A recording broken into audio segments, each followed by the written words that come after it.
notes are on this guitar, but let's see if I can play it anyway. There we go.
So much had fun.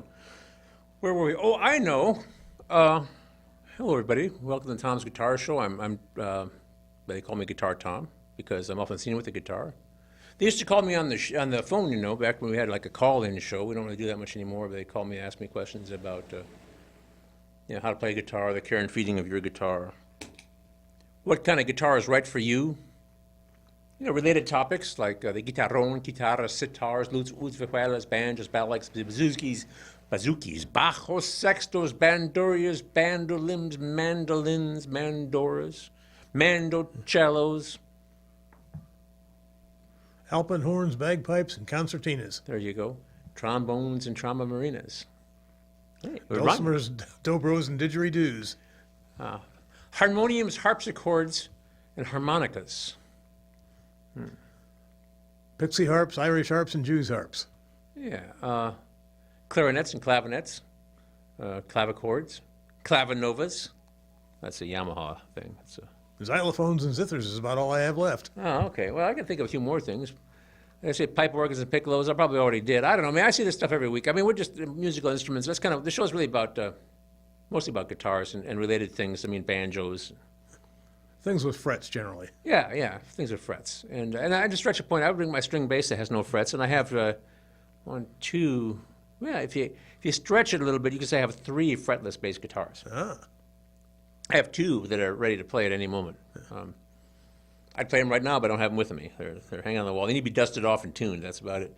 But anyway, we can talk about politics, world events, people's personality problems if you want, but we keep this clean. This is actually a family program, so. We could talk about the upcoming extravaganza celebrating whatever you celebrate for the winter solstice. That's right. We can, the winter concert, the winter extravaganza, the early winter bonanza. I don't know what you, it's like the Christmas concert, but, and actually I don't know how this is going to go. And there will probably be some Christmas music. There will be Christmas music. There will be other traditions represented. Well, there's going to be a guy. I'm hoping there'll be a Hindu there, but he's having trouble. He's like really busy and with his debate club and all these other things he does, debate team and other things. And then he's a high schooler. This is his last year of high school, but he's a. And this will all be on location at Uptown Bill's Coffee Shop. That's right, Uptown Bill's Coffee House, right above the TV station. We're going upstairs. Be there, live audience, cast of thousands. Hot chocolate will be available. Maybe I should offer to buy a few hot chocolates. I think there'll be a Jewish fellow. We might do some klezmer music. If nothing else, we'll do Ava Nagila for fun. But so it's Or whatever. White Christmas. Well, yeah, but we will do White Christmas and something. I think what's that Winter Wonderland, whatever that is. I would do that with the guy, the Hindu guy. But anyway, it doesn't matter, man. We're just going to do all kinds of music, and there'll be like little kids and people who are going to have some early exposure to their, they're going to do their early things. That's the corner of South Dubuque and Lafayette. That's right. Sorry. First John. Right down by the tracks. South Dubuque Street and Lafayette, right by the tracks. Uptown Bill's Coffee House. You can't miss it. Just, Dubuque Street is interrupted by that hotel. With the Sheraton, isn't it? Yeah. But if you get past that interruption, beyond Burlington Street, you go down the hill to the south. You get down the hill before you get to the county building where you... From the other direction, we're about a block north of the county building. Right. Not that hard to find. If you live downtown, you could walk there easy, I suppose. If you can walk, like 6 blocks. Anyway, never mind. I'll be there anyway. 6 o'clock, live audience, free entertainment. You can watch the magic being made. That's right. You'll be there, won't you, Bob? Sure, I'll be there. You have words of wisdom for us? Words of wisdom. That's what we need. That's why you're the I will check with philosophers from near and far. In the internet. Yeah. Right. Okay, that's fine. That's fine. We might have a couple The jokes. World Wide Web. Yeah, that's right. That's right. Visualize world peas. I did that once. I put them in the blender with the chicken Peas broth. porridge hot. Yeah. You put them in the blender, you get world peas. That's green pea soup as opposed to like split pea soup where you have the dried legume. Green pea soup is when you take I would get the frozen peas from a bag because it's a lot easier than growing your own peas and unzipping them and getting them out of there. But Pour them from a can or out of a freezer bag. Well, freezer bag, and then you cook them up with some broth, chicken broth, vegetable stock, whatever, and then you Bacon. Yeah, there you go. Yeah. Not very vegan. Might as well make it health food. That's right. That's maybe what I'm today. Hypertensive. Anyway, and then you put it in the blender, and then you say when you're doing it, you turn around and say, visualize world peas, and then and people groan and they wish you hadn't said that. So anyway. All right, so next week, and we'll mention this again because I know people watch this for like 5 seconds and then they flip. And we know our audience is when the other people are having commercials. that's right. So anyway, there's a guitar guy again. Okay, click. Anyway, so this is a Guild Polera with a little their own little proprietary humbuckers on it, and I was agonizing over what to bring here because I was. Hanging around a guitar shop. Oh, come on, man. I was hanging around You were hanging around at a guitar shop? Yeah. Well, fortunately, I don't have any money. And, I work, but, I don't have any... Don't have any disposable income at the moment. That's right. I have a lot of guitars. I acquire them slowly and through time, but I hoard them. And this one I've had for a while. I was at West Music, though. They had one of these. I forget, it was the dark red color, kind of woody, cherry dark red. It's a very nice one. This is the white one, which is the one I wanted. And I thought, wow, if I didn't have one, I'd get that one. And then they had the T-Bird, which is, I think they had a black T-Bird, which I have at home. I have the black T-Bird, which is I'm very fond of it. There's also a T-Burst. Looks like brown tea burst, but I wanted the black one. Then they had the tea burst one, and they sold that one. Now they got a black one, and then they had that was the Bluesbird. Excuse me, that's Bluesbird. And then of course they had a white T-Bird. I got the blue one, and I'll be playing this one later. So and then I brought 2 Guilds and a G&L. And these are not the guitars I've been playing. I've been going through a real G&L Telecaster phase and trying to get this sound, man. And so at the last minute, I panicked and brought the guitars that I hardly ever play, but I like very much. So, Mr. Skopinski.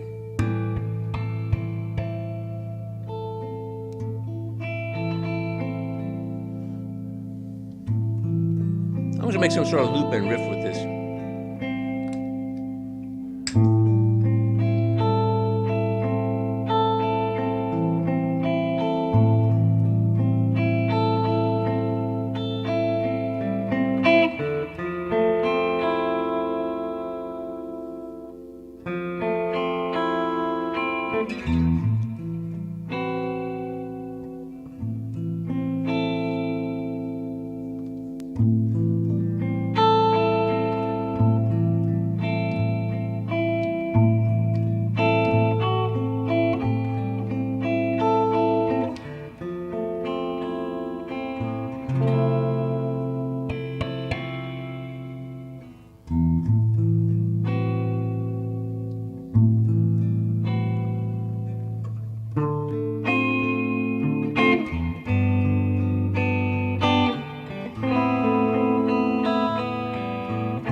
There you go. Technical staff is making adjustments. Okay, I can see she's running around back and forth. Yep, that's how they have to do it. They get more exercise than the rest of us. I just stand here and you get to sit, so. And I've got a chair these days. That's right. Well, we'll get you a recliner next, I think. Hey, all right. Yeah. Anyway, so yeah, this is my Guild Polera, and I really like this guitar. I just don't ever play it much. I think I need to get a different lifestyle. Maybe I should do Tom's Guitar Show every day. Or not, I guess. Anyway, little noise reduction. It's actually not too bad without it.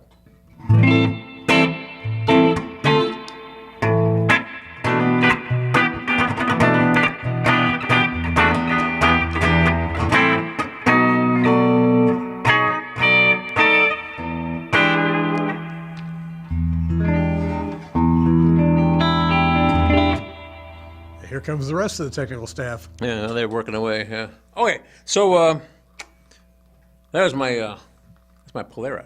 And for my next trick, I'm going to switch over, and here, I'll put this over here. And we'll be needing this for a while, okay. So I actually have another guild, and I could have brought that so I could be all guild-like. In fact, I have 3 guild gig bags with me. At the last minute, I panicked and took the G&L, what's it called? Before I pick it up, I'll try to remember what it's called. It says it's a Fallout. I think it says on it. I could have just looked it up. Hang on, I'm just going to try to tune this thing up with its tuner here. I use a tuning pedal for a mute. And somewhere along the line, like a year ago or so when I started doing this, I was in a noisy room. I switched guitars. I have a mute button on the floor, so I don't have to turn off the amp or whatever. Fiddle around with the volume knob. And then I started using it because I was in a noisy room one time trying to tune my guitar. So I used the pedal to tune, which is what it's intended for. This is going to, if you're wondering if you should change channels, I tell these boring stories to make it easier for you to change the channel. But what I'm saying is that I went shopping for a mute button so I could switch guitars without having to monkey around with the amp. And I found out that the tuning pedals, the tuner pedals, they mute when you turn that tune function. It mutes it, so you don't have to. People don't have to listen to you tune. And but it was actually cheaper to get the tuning pedal than it would be to get a mute button. So being economical, I got me a tuning pedal in it. So I started using it for its intended purpose.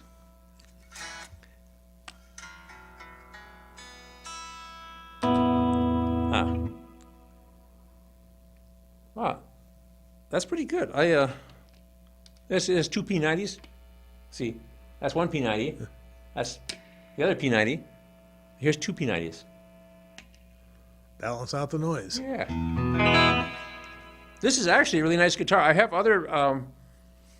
So these pickups, these are rather large, like soap bar style. They look like a bar of soap. P90s, and a P90 is a fat single coil pickup. Now the humbuckers, like the other one has there, has 2 coils going this way, you see, so they cancel each other out. Polarities are reversed on them. On this one, the 2 P90s have their polarities reversed, so it's like one big humbucker. And you can probably hear this at home. I mean, if I go like, you can sure hear that here. I can hear it. Yeah, Yes. I can hear it just fine. And that's one. I guess if I use this button here, this takes away the. Still hear it, don't you? Yeah. All right.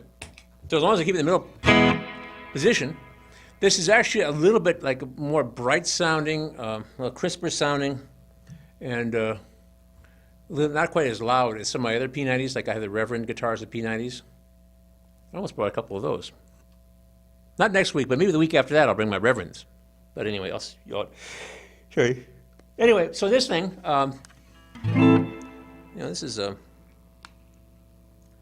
this is I mean, it's kind of funny shape. This is part of my kind of midlife crisis guitar collection.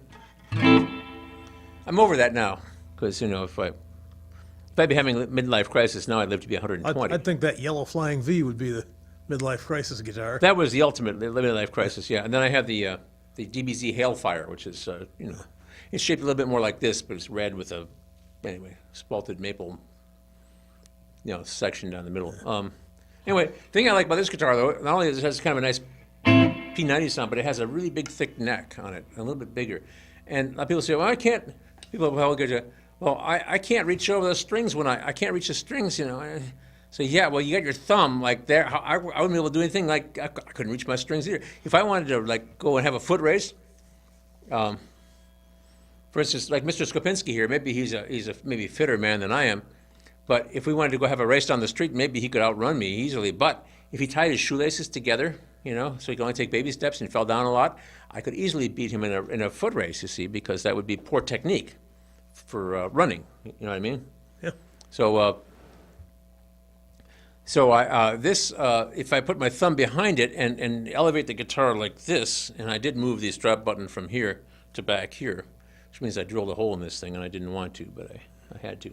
But now the guitar hangs, and my arm is here, and I'm just basically, you know, being like a classical guitarist, sort of. I mean, and this doesn't really look like. I mean, I kind of am a classical guitarist, but I've gone astray. So, you know. But of course, you know, how many classical guitarists does it take to screw in a light bulb? I don't think I know that. None. They won't touch anything electric. Oh. Which can also be a bluegrass joke. Yeah. But apropos. The classical guitar joke I knew, though, was it's over in England when this classical guitarist won the national lottery.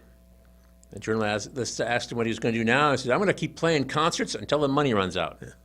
That's around Iowa, farmers tell that joke. Yeah. Just keep on farming as long as the money lasts. Yeah, that's right. Some of them are doing pretty well nowadays. Yes, I know, but they still tell that joke. Yeah, well,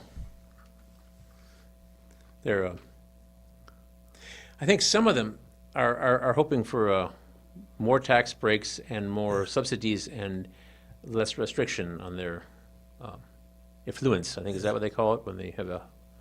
Because you can't make it growing corn, you have to have a livestock component, preferably a very large livestock component, and hogs are preferred. Pork is preferred. I see that here, but over downstate Illinois, where I'm from, most guys, those guys are just strictly cash crop farmers. They hardly any livestock anymore. Huh.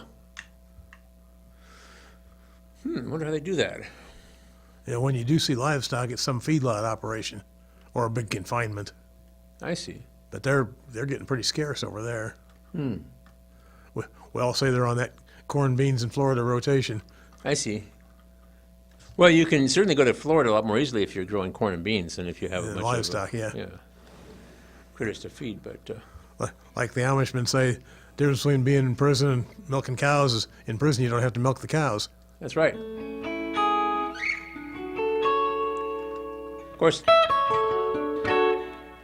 I shouldn't mention this, but I don't know about cash crops, but I remember hearing years ago, and I actually knew some people who were musicians, they had a band, but what they really did was they had worked out a way to work out a deal with farmers, and they could actually plant pot in between the corn in the middle of these huge cornfields. Yeah.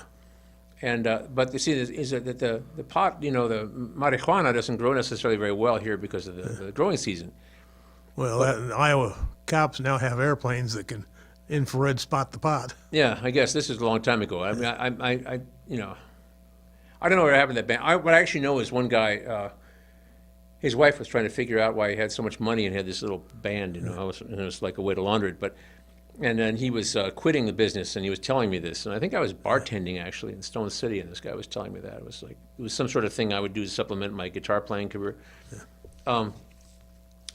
And I heard about this several times, but some agronomists, some botanist types at Iowa State students figured out how to crossbreed the Thai, my Thailand strong pot with the Afghanistan strong pot, because the Afghanistan has shorter growing season than Thai. So somehow, but it was hotter in Thailand, so they figured out a way to grow something. We called it ayahuasca, and it was, and they could grow it in a.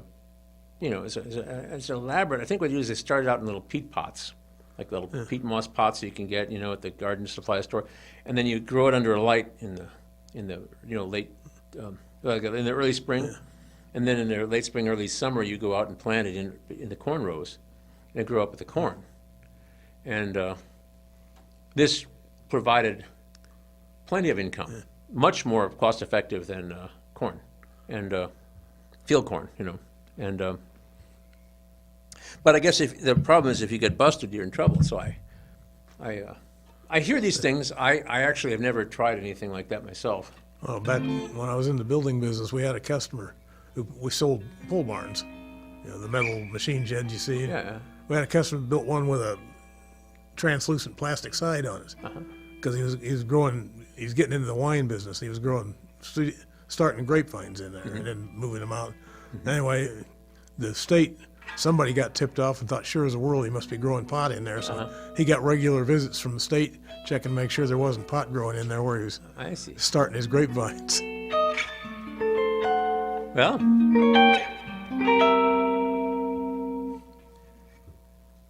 I will assure you that if you want to break down the door of my house, well, just knock, we'll open it. We're not growing any pot at my house or anything like that. In fact, my problem is that I don't think I have much control over my impulses, perhaps. But all my impulses seem to go toward guitar collection. I don't, I don't molest people. I don't deal or grow. And nothing growing here at the studio.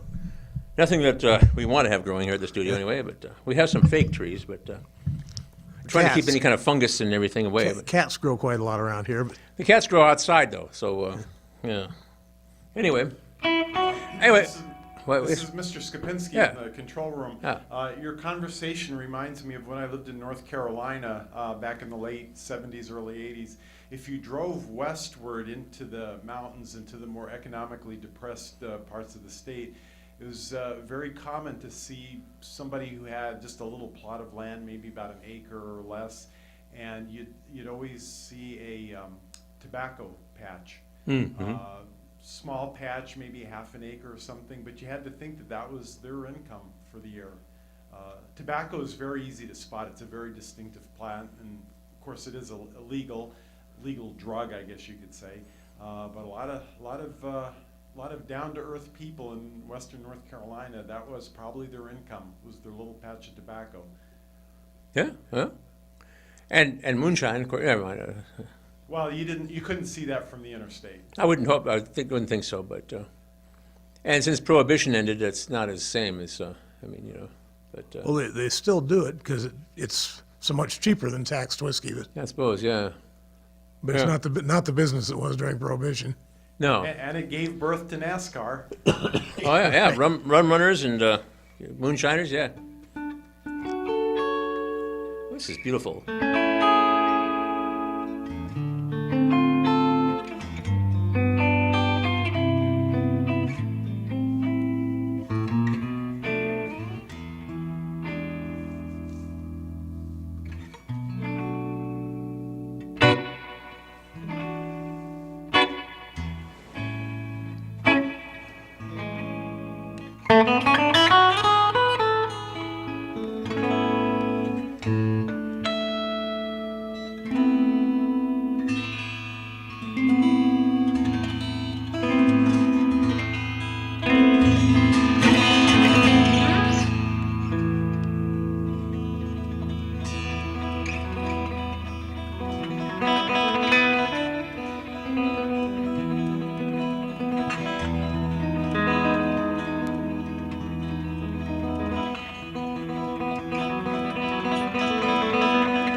a Guild T-bird.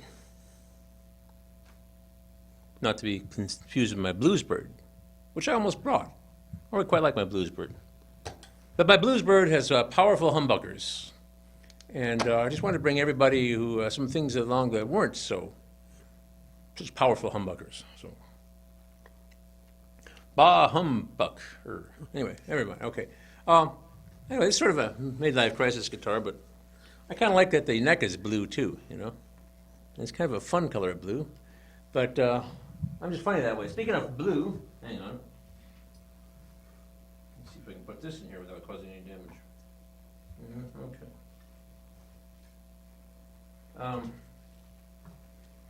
This is not a Guild. This is a G&L, as in George and Leo. George Fullerton Leo Fender.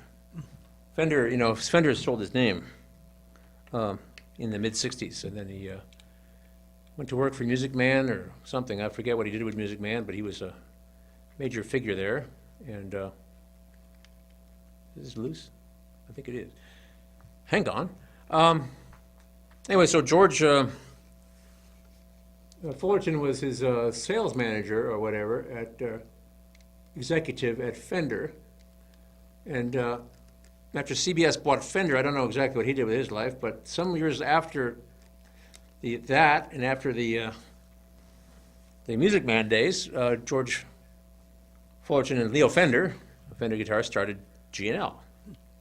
And this was apparently a design that was in a drawer or something like that. No, these guys died. Leo Fender died first. He was pretty old, you know, and George also died, and they're no longer with us, but Leo Fender's designs apparently remain. This is, as far as this being a design in a drawer somewhere, that was what I heard. I'm presenting it as the truth because I believed it to be the truth at the time. It could well be How the does truth. the design differ from a Fender? Well, it was a very Fendery kind of design.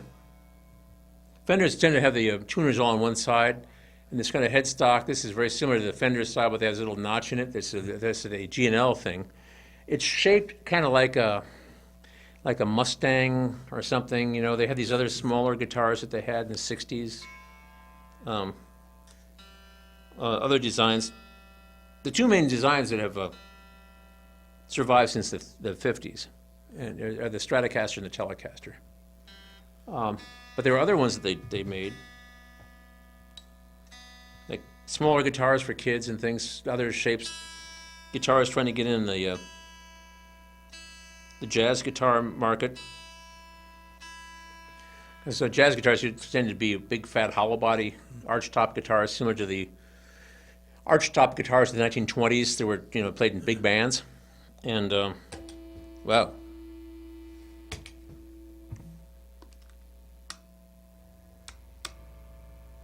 That's with noise reduction. Here, we're going to put it full on. Okay, that's the full-on noise reduction.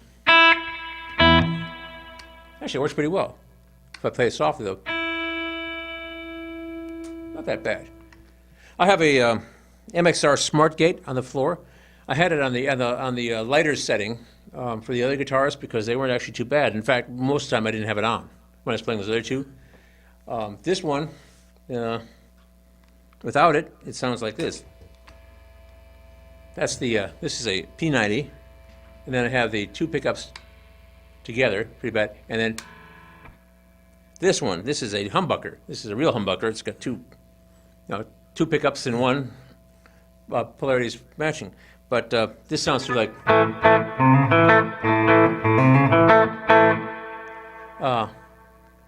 But you know, that's too bright for me because I'm not really the kind of guy who wants to go.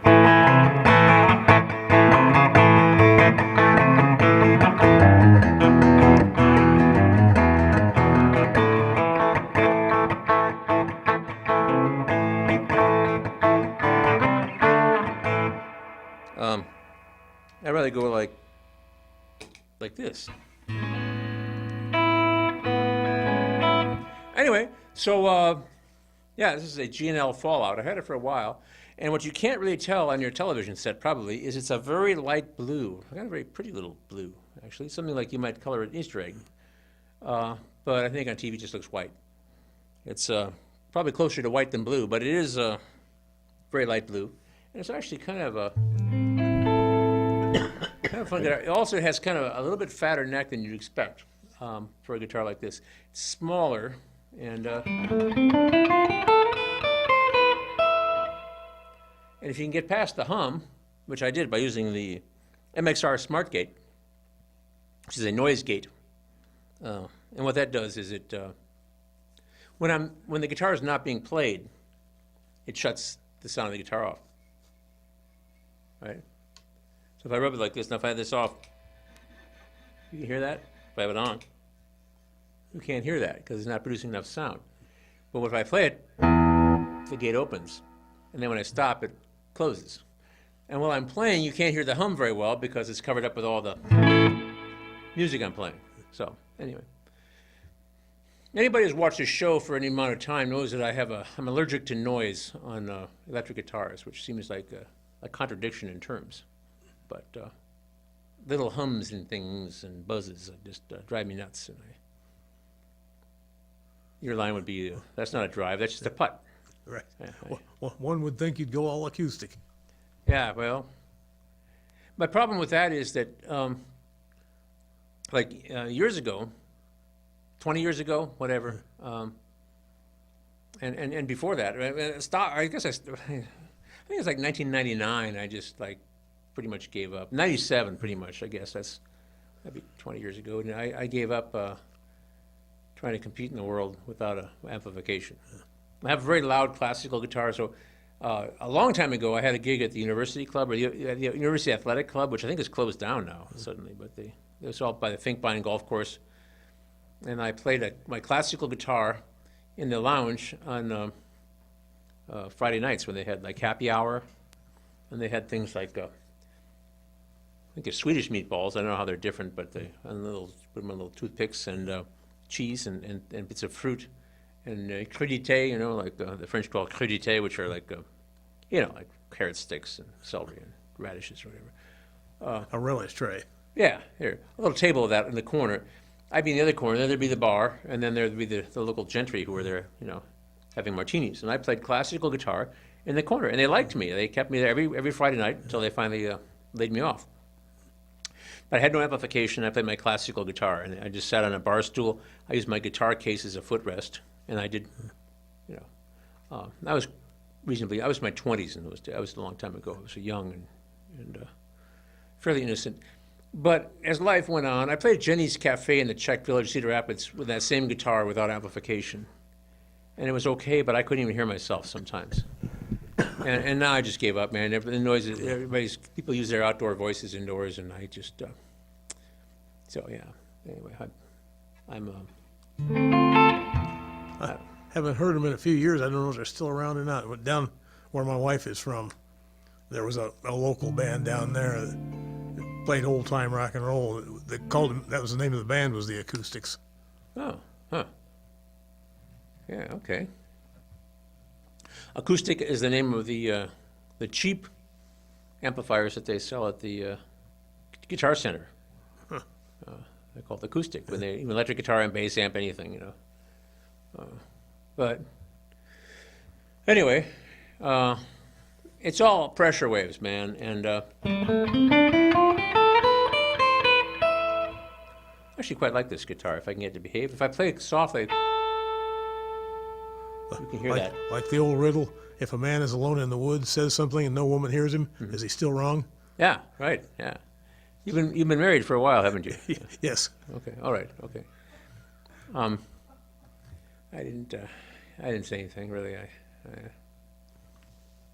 Yes, I too have been married for a while, but I'm pretty sure my wife was not watching this show. She has seen it before, and she saw like 10 or more years ago. She watched enough Tom's Guitar shows.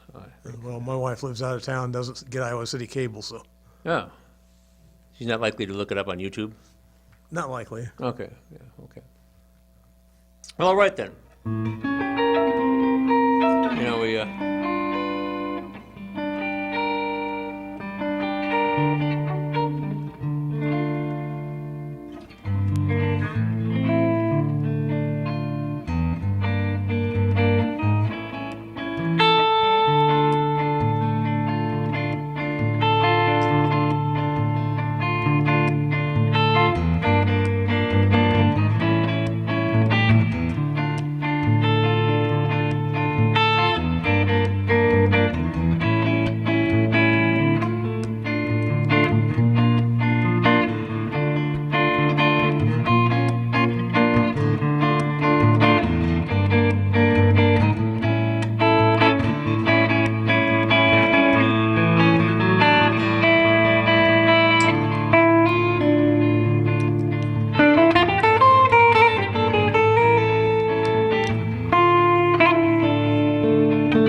that's right, Ben.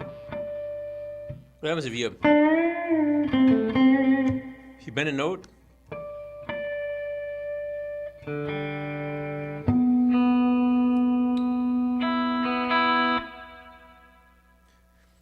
Anyway, so this is G&L Fallout. Pretty nice guitar. I actually thought about selling it a few times, more than once. Thought of trading it for something else, but I wouldn't get that much for it. And it's kind of a nice guitar, and it's kind of fun to play, and I don't know. I guess I keep reaching the point where I don't have enough time to play all the guitars I get, you know. And it's kind of one of those things, you know. Shall we remind everyone of the extravaganza? Yeah.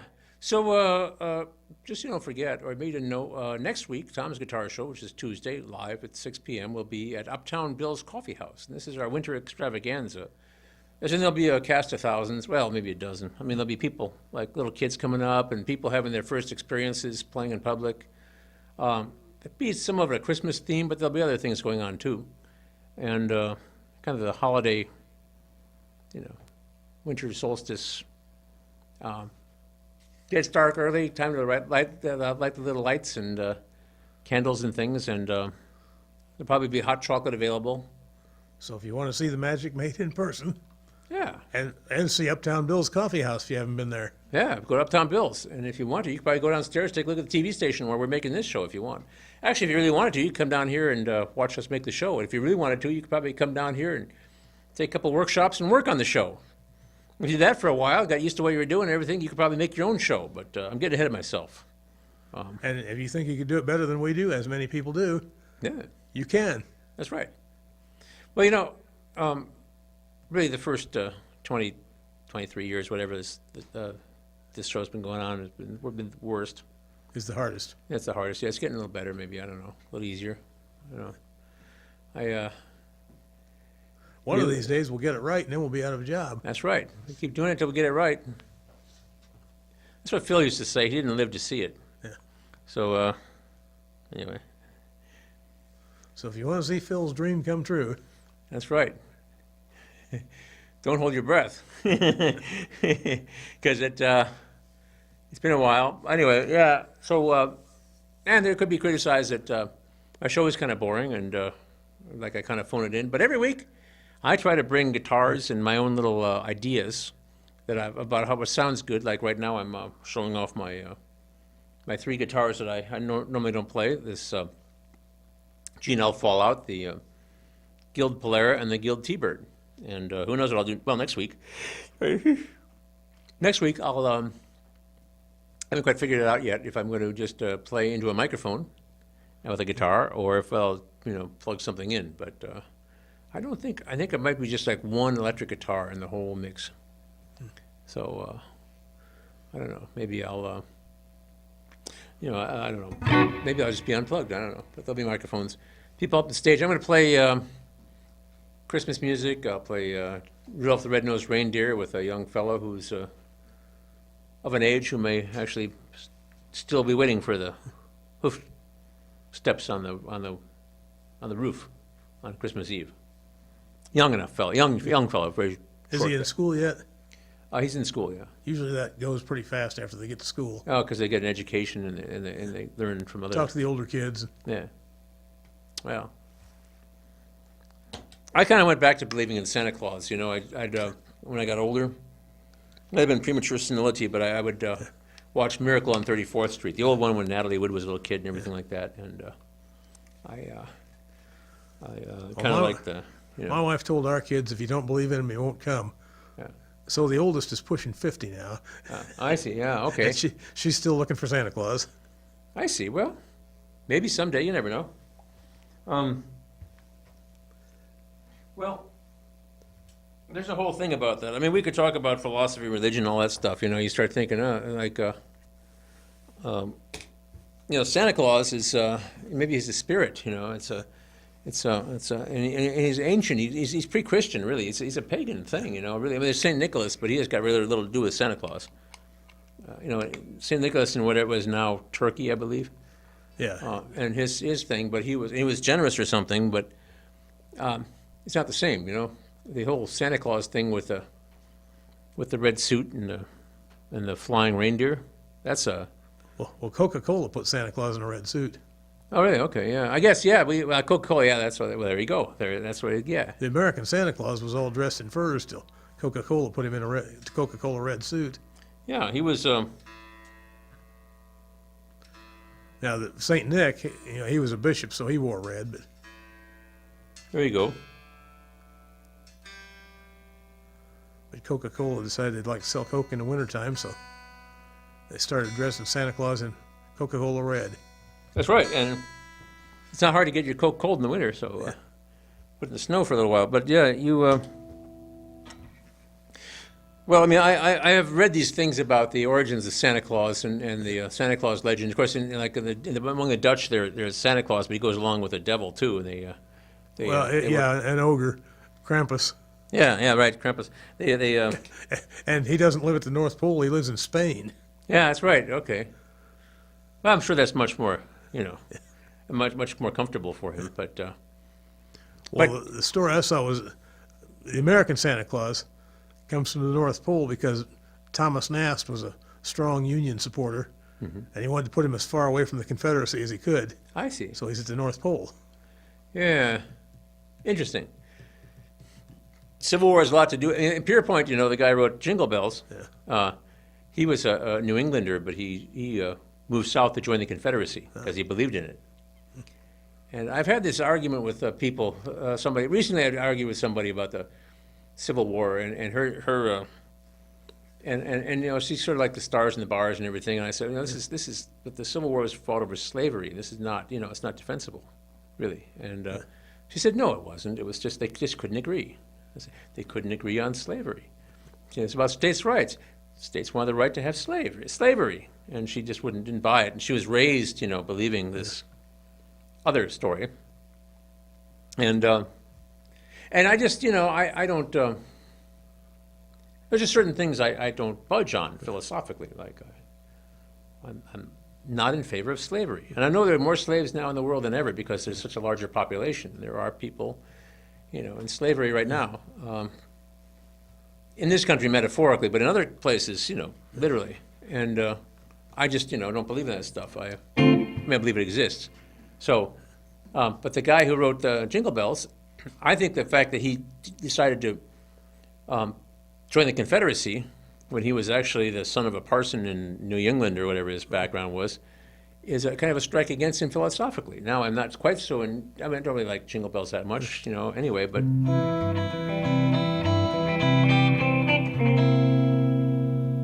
But I can't help but think I'm not so in favor of the author, because I heard the feel-good story that he failed at everything. It was, you know, soldiering, this and that, the other thing. But the one thing he succeeded in was he wrote Jingle Bells, which is like played all over the world, even in countries that never see snow.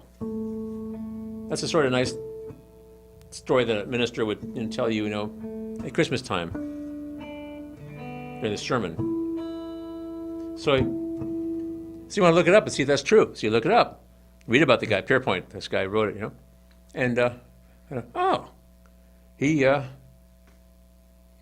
moved south to join the Confederacy because he believed in it.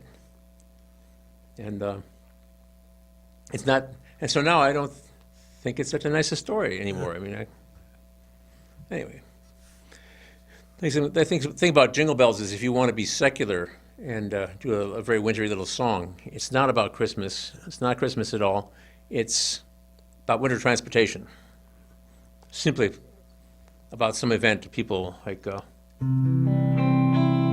going somewhere in a one-horse open sleigh. Well, that, you know, Winter Wonderland and Frosty the Snowman, there are a number of things we play in the wintertime that aren't Christmas. That's right. I actually got in trouble when I was playing at a party to honor somebody who was Jewish, and it was like, you know, it was in December, and they said no Christmas music, which is fine with me because I've played enough Christmas music for several lifetimes. Yeah. But I did play Jingle Bells, and then somebody came up to reprimand me, and said it's not Christmas, it's just winter transportation. They weren't buying it. So Christmas is never mentioned in Jingle Bells. That's right. Winter Wonderland, walking along, saying, we're going to build a snowman, pretend he's Parson Brown. We're going to get married. It's, I don't know. So,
By the way, I'll be playing at Love Lights celebration at Zion Lutheran Church on Monday at 5:30. It's being sponsored by Oak Knoll.